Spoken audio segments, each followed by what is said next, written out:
what would you want people to say about Tesla, let's just say in 10 or 20 years from now? In 20 years, I'd say Tesla's got factories on the moon.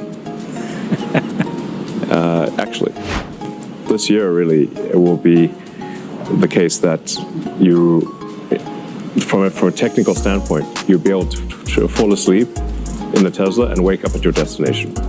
We're going to roll out Tesla Full Self-Driving, which is really an AI-driven car. So it's Tesla AI software that drives the car just by looking, like a human does. And I would say, hold on to your Tesla stock. It's going to be worth a lot, I think. Welcome, Elon, and thanks for taking the time. I really understand that time is precious. There's a ton of things to do to build a world of amazing abundance, and so many things I can hardly imagine what's on your mind. SpaceX, Starlink, AI, safe AI for the future, autopilot, so many things. But what is, in your view, still exciting about Tesla and why?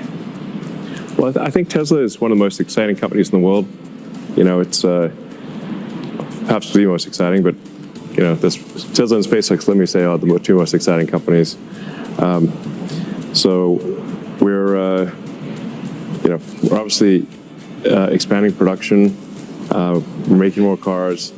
We're gonna roll out Tesla Full Self-Driving, which is really an AI-driven car.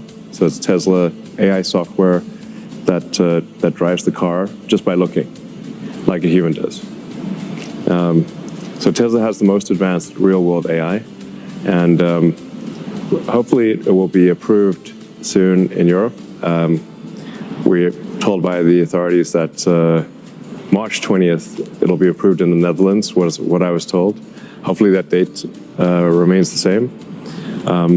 But I think people in Europe are going to be pretty blown away by how good the Tesla car AI is in being able to drive. And I think this year really it will be the case that you, from a technical standpoint, you'll be able to fall asleep in the Tesla and wake up at your destination. So that's very exciting. We've got the Optimus program, which is going to be the first humanoid robot. And I think, sometimes people say, well, what would that be used for? Who wouldn't want their own personal C-3PO R2-D2? But even better, and you can think of all the reasons, do you want someone, do you need a robot to, take care of your kids or walk the dog or, take care of elderly parents or something like that? Then Optimus can do those things. So that's very exciting. We're going to be starting production of the Tesla Cybercab here at Giga Texas. We have started production, I should say, but we'll go to scale production in April, or start volume production in April and have significant production towards the end of the year.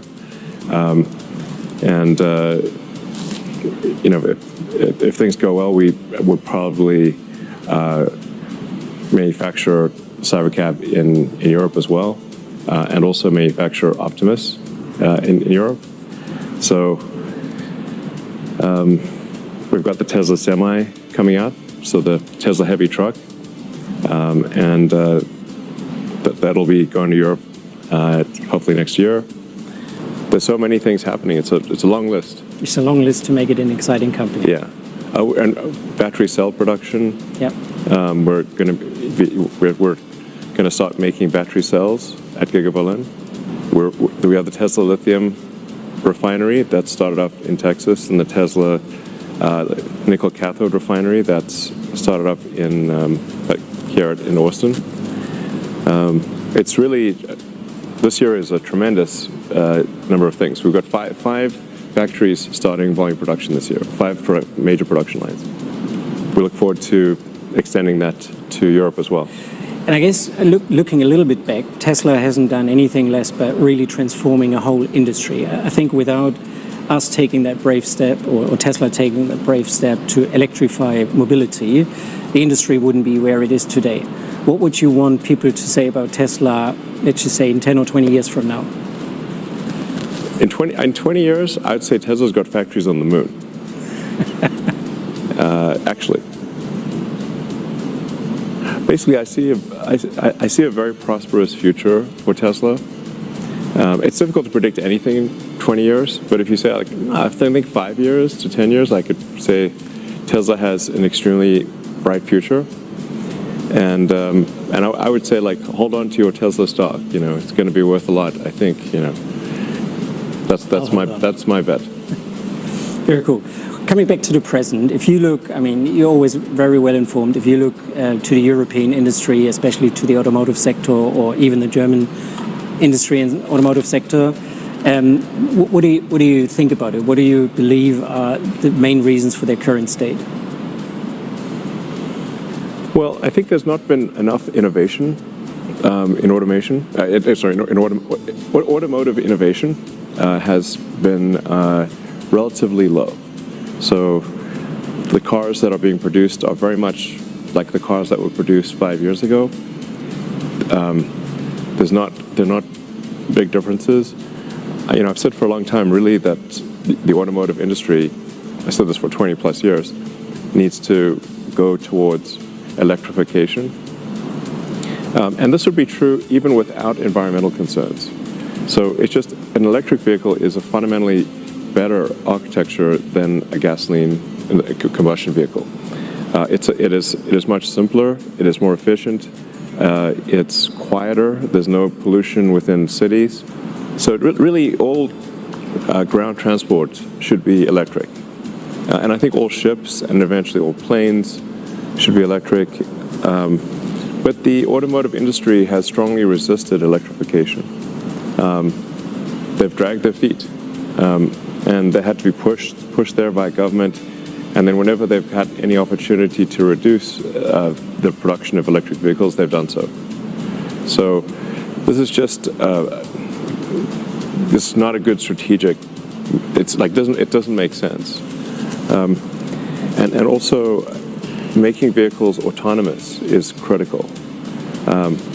Like I think it was like 10 years ago, I said that, you know, in the future, any vehicle that is not electric and autonomous, like if you're riding a vehicle you have to drive yourself that is gasoline powered, it's going to be like riding a horse and using a flip phone, which is to say that there's still some people somewhere that ride horses, but they're not zero horses. It's just rare. And some people somewhere are still using flip phones, but there's not many, you know. It's going to be a niche thing. So the future does not contain combustion vehicles, and there will be very few vehicles that are not autonomous. The future is autonomous electric vehicles. Sure. And so if the automotive industry does not move in that direction, they will be left out. So it doesn't really sound like we should or could even be learning much from the legacy automakers. I guess it really sounds like we should be focusing on us and what we believe the future looks like, right? Yes. I mean, you can always learn something from some competitor, but strategically they're just headed in the direction of the dinosaurs. So they're not headed for a good place. You know, the dinosaurs are not around anymore. So they really... We certainly we're going in a very different path. Like you said, electric autonomous is the obvious. To me, it's been blindingly obvious for 20 years plus. So, but you can't. Sometimes with what I found with competitors is in the automotive industry, it's not that they're going to steal our ideas. You can't cram a good idea down their throat. Okay, No. Like if you say you must take this good idea, it's like they're not going to steal our ideas. They won't even. We can't even force feed them our good ideas. And that's been my experience. So we need to do what's logical, what's sensible, and at Tesla we're essentially creating the future, and it's a good future. We are building the future. They just build cars.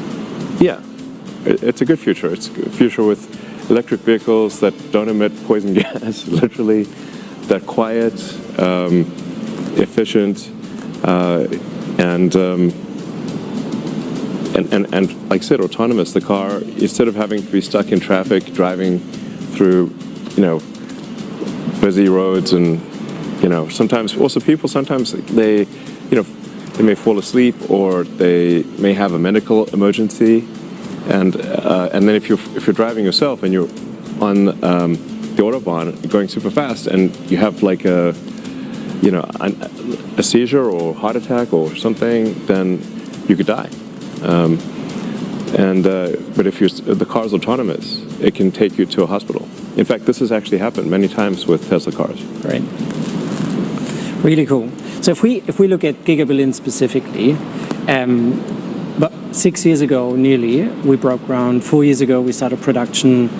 I have a ton of memories. I know you have memories about it as well. What are like the greatest memories? What do you tell people when they ask you about GigaBerlin and the people of GigaBerlin? Well, I mean, first of all, I'd like to say thank you very much to everyone that's helped build GigaBerlin. Thank you, Andre, and thank you to the whole team, because we've gotten an amazing factory built in a very short period of time, and gotten to high volume production with good quality and good cost control. So I'm very proud of GigaBerlin and all the people in it. Thank you. Yeah, it's just it's cool. I like the art too. The art, and that people have some fun. So like coming to work should look forward to it.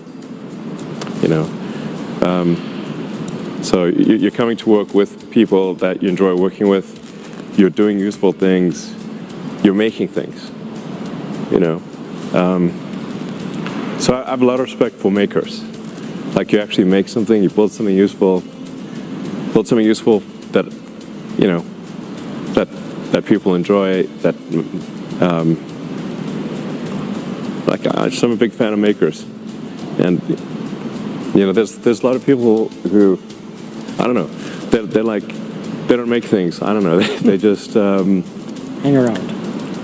Yeah, they don't make things, or they don't provide useful services. Whereas I think I have huge respect for people who make things and provide useful services.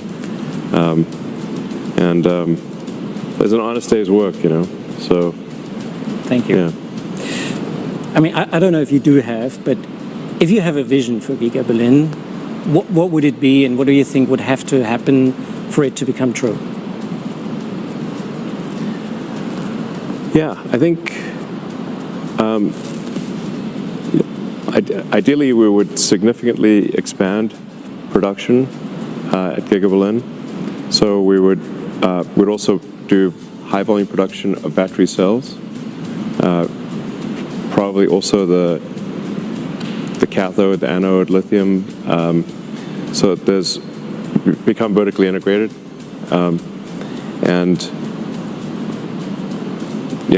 produce things like the Cybercab or Optimus and other products that Tesla will develop. So I think the exciting vision for the future of GigaBerlin is massively expanding it to do many more projects. Very cool. Do you have any advice for the team at GigaBerlin to basically, work towards that vision? Well, things certainly get harder if there are sort of outside organizations that are pushing Tesla in the wrong direction. If there are outside organizations that are pushing Tesla in the wrong direction in GigaBerlin, it's difficult to say that then we would expand if we have to, outside organization that's making things very difficult. I mean, this is just the truth, yeah. It is the truth. I mean, we're not going to shut down the factory, but we're not going to expand it either, realistically. So as I said, I have a bunch of questions. So I just turn my tablet around, and then feel free to comment on them. Sure. Hi, Elon. Which is your favorite factory? Maybe Giga 4? Well, a favorite factory is like saying what's your favorite child. It's not a fair question, I know. It's a question. The thing is that I love factories, honestly. it's I think a lot of people these days, don't love factories, or they haven't even been to a factory, But whereas I've walked the line in, every factory, and I'm a big fan of factories. I love factories. So, This is a great place to be. yeah, it's like you make things that have good utility. People love the product. Making a product, building a product people love, that's great. Makes you proud. Totally. Yeah. So, Giga Berlin is an awesome factory. Yeah. So the vibe in there is cool. Like you walk around, it's very clean. It's like it's quite beautiful inside and outside, and it's like people seem quite happy, and we're making cars and soon battery cells. A lot of things to hopefully be many proud more of. things. Yeah. Many things to be proud of. Yeah. That's a great factory. It is. Yeah. All right. I think it's one of the coolest factories in the world, really, honestly. Hey Elon, which is the next product we will be building here in Giga Berlin? Well, I think there's a lot of exciting possibilities for what the next product is that will be built in Giga Berlin. We've started now spooling up production of the battery cell, and we're going to be expanding production of the Model Y, especially as we get approval for supervised full self-driving. Then from the next major product standpoint, I think most likely is the Tesla Cybercab. But then there's also possibilities of Tesla Optimus and the Tesla semi-heavy truck. So like Tesla has a lot of products coming out, so there's a lot of potential. I think if things are looking good, I think we would expand Giga Berlin to whatever the most that we could, Yeah. Gigantic manufacturing site. Yeah. We have a lot of space. Well, assuming that the authorities are supportive and the people are supportive, Yep. then we would expand to probably make it the biggest factory complex in Europe. Very cool. That's a cool future. Yeah. All right, then we have Akhil. He's got a interesting question. Hi Elon. So when do you realistically think we can have Optimus in the Gigafactories, so you don't have to worry about ergonomics and stuff? Well, we have to be a little careful about that one. I don't want people to worry about their job, No. So, I mean, the honest answer for AI and robotics is long-term, working will be optional. Like long-term, which is 10 years from now or less, work will be optional.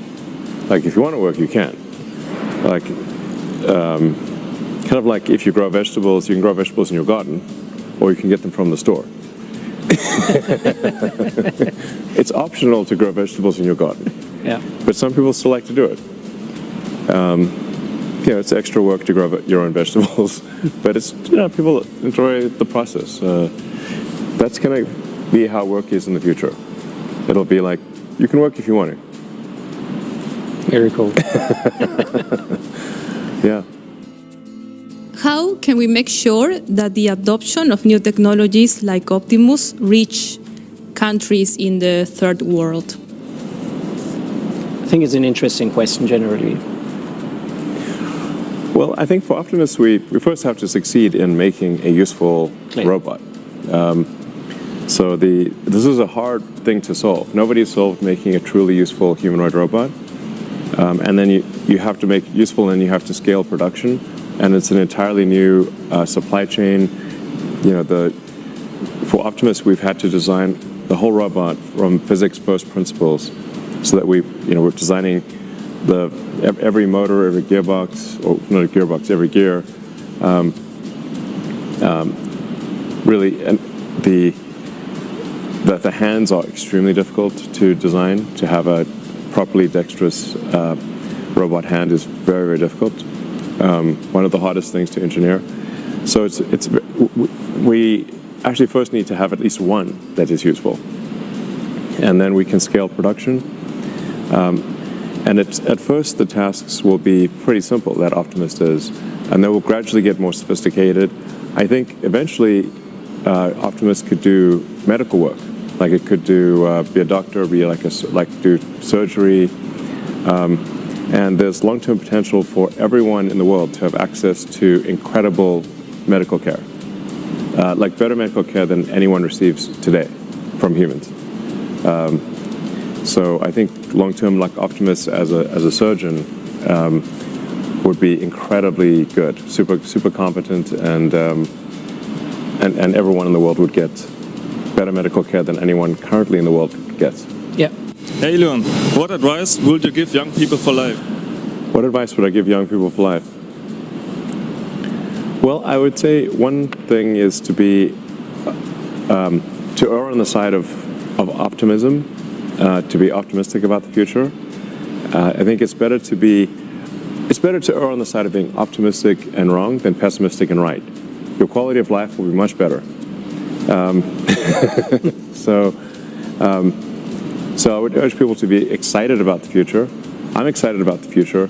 Like I'm confident the future will not be boring. Let me put it that way. It's going to be very interesting, and I think it's like most likely to be great. In terms of like general advice, I mean, I guess I advise people to like learn as much as possible, read a lot of books, try a lot of things,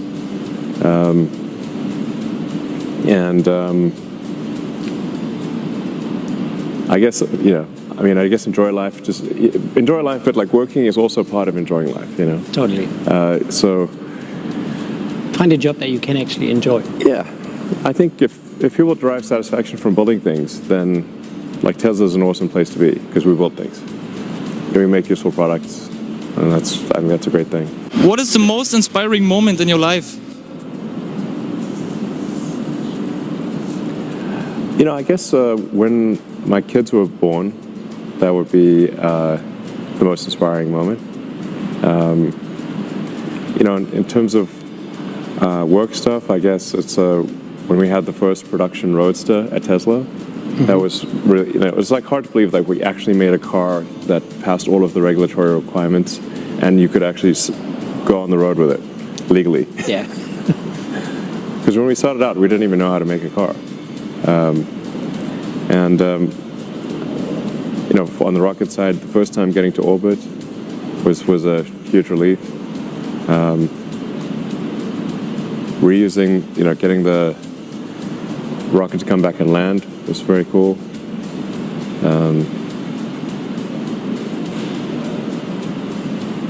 The self-driving stuff, I think, is pretty amazing. That is amazing. Yeah. The first time somebody experiences self-driving, where they're just sitting there and the car takes them all the way from their home to their work and parks. Yeah. It's mind-blowing. It is. I'm using it when I'm in the US all the time. Yeah. It is a lot better than people can actually imagine, I think. It's like magic. It is. Yeah. Well, cool. Then thank you so much for your time. You're really welcome. good having you here.